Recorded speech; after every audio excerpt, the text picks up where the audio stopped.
虽然奥巴马已经50岁，他和他老婆离婚，我还是会考虑他的。这咋中大奖了？咋的？这是？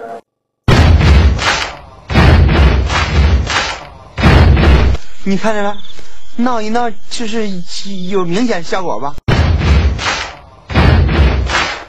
优越感，这才是优越感。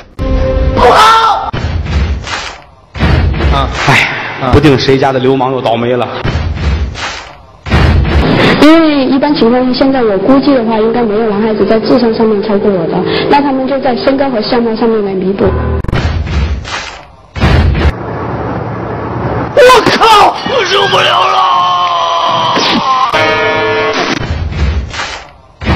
大姐，啊，我想这是一个误会。嘿，我他妈想抽你，你信不信？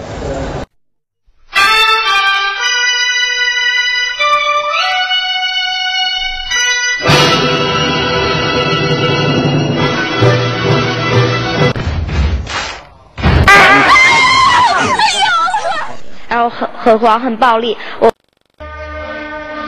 今天我们去看看大家对残疾人的这种支持、鼓励、帮助和残疾人这种自强不息的精神，我希望他们能影响这些人，所谓那些心残、智残、德残的人，自己也能受点影响，能够受些启发。